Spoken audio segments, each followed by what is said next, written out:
Hi friends, అందరికీ నమస్కారం. Welcome to employees updates. ఈ ఛానల్ ద్వారా టీచర్లకు, ఉద్యోగులకు మరియు పెన్షనర్లకు సంబంధించి లేటెస్ట్ అప్డేట్స్ తెలియజేయడం జరుగుతుంది. సో ఫ్రెండ్స్, ఈ వీడియో కనుక మీకు నచ్చినట్లయితే లైక్ చేయండి, షేర్ చేయండి, అలాగే మన ఛానల్ సబ్స్క్రైబ్ చేసుకోండి. నేషనల్ పెన్షన్ సిస్టమ్ చందాదారులకు big alert. Pension fund regulatory development అథారిటీకి కీలక నిర్ణయం తీసుకుంది. జాతీయ పెన్షన్ పథకం సెక్యూరిటీని మరింత బలోపేతం చేసేందుకు సరికొత్త సెక్యూరిటీ లేయర్ను తీసుకొచ్చింది. అదే 2 ఫ్యాక్టర్ ఆధార్ ఆధారిత అథెంటికేషన్. సిఆర్ఏ సిస్టంలో పాస్వర్డ్ సాయంతో లాగిన్ అయ్యే వినియోగదారులకు ఈ కొత్త రూల్ వర్తించనుంది.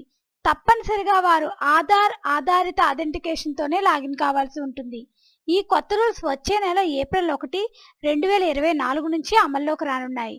ఈ మేరకు మార్చి 15, 2024 రోజున ఒక సర్క్యులర్ జారీ చేసింది పిఎఫ్ఆర్డీఏ.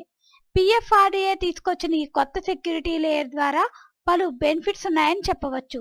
2 ఫ్యాక్టర్ విధానం అనేది సిఆర్ఏ సిస్టమ్ని గుర్తు తెలియని వ్యక్తులు యాక్సెస్ చేసే రిస్క్ను గణనీయంగా తగ్గిస్తుంది. అలాగే ఈ అదనపు సెక్యూరిటీ లేయర్ అనేది ఎన్పిఎస్ ట్రాన్సాక్షన్లను సురక్షితంగా నిర్వహించేందుకు దోహదపడుతుంది. అలాగే ఖాతాదారులు, భాగస్వాముల ప్రయోజనాలను కాపాడుతుంది. పిఎఫ్ఆర్డీఏ తాజా సర్క్యులర్ ప్రకారం ఆధార్ ఆధారిత లాగిన్ అథెంటికేషన్ అనేది ప్రస్తుత యూజర్ ఐడి, పాస్వర్డ్ ఆధారిత లాగిన్ ప్రాసెస్కు ఇంటిగ్రేట్ చేయబడుతుంది. దీని ద్వారా central record keeping agency system access చేసేందుకు 2 ఫ్యాక్టర్ అథెంటికేషన్ అనేది అవసరమవుతుంది. దీంతో డబుల్ లేయర్ ప్రొటెక్షన్ ఉంటుంది. ప్రస్తుతానికి కేంద్ర, రాష్ట్ర ప్రభుత్వాల ఆధ్వర్యంలోని నోడల్ ఆఫీసర్లు, వారి అనుబంధ అటానమస్ సంస్థలు పాస్వర్డ్ ఆధారిత లాగిన్ ద్వారా సిఆర్ఏ సిస్టమ్ యాక్సెస్ చేస్తున్నారు.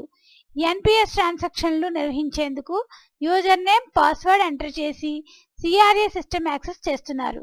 ఇకపై పాస్వర్డ్తో పాటు ఆధార్ అథెంటికేషన్ కూడా పూర్తి చేయాల్సి ఉంటుంది. అప్పుడే లాగిన్ విజయవంతంగా అవుతుంది. ఈ మార్పులకు సంబంధించి వివరణాత్మక స్టాండర్డ్ ఆపరేటింగ్ ప్రొసీజర్ని ప్రభుత్వ నోడల్ ఆఫీసులకు సిఆర్ఏ తెలియజేయనుంది. పార్షియల్ నగదు విత్డ్రా సంబంధించి ఇటీవలే పిఎఫ్ఆర్డీఏ మాస్టర్ సర్క్యులర్ను విడుదల చేసిన సంగతి తెలిసిందే. నేషనల్ పెన్షన్ సిస్టమ్ ఖాతాదారులు తమ పెన్షన్ ఫండ్లో 25% వరకు ఉపసంహరించుకునే వెసులుబాటు కల్పించింది. పెన్షన్ స్కీమ్లో చేరిన 3 ఏళ్ల తర్వాత పాక్షిక ఉపసంహరణకు అర్హత సాధిస్తారు. అలాగే గరిష్టంగా 3 సార్లు మాత్రమే ఇలా పాక్షిక నగదు ఉపసంహరణకు అనుమతి ఉంటుంది.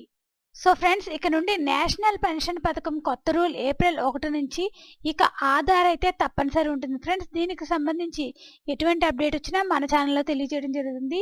ఈ వీడియో కనుక మీకు నచ్చినట్లయితే లైక్ చేయండి, షేర్ చేయండి, అలాగే మన ఛానల్ సబ్స్క్రైబ్ చేసుకోండి. Thanks for watching this video.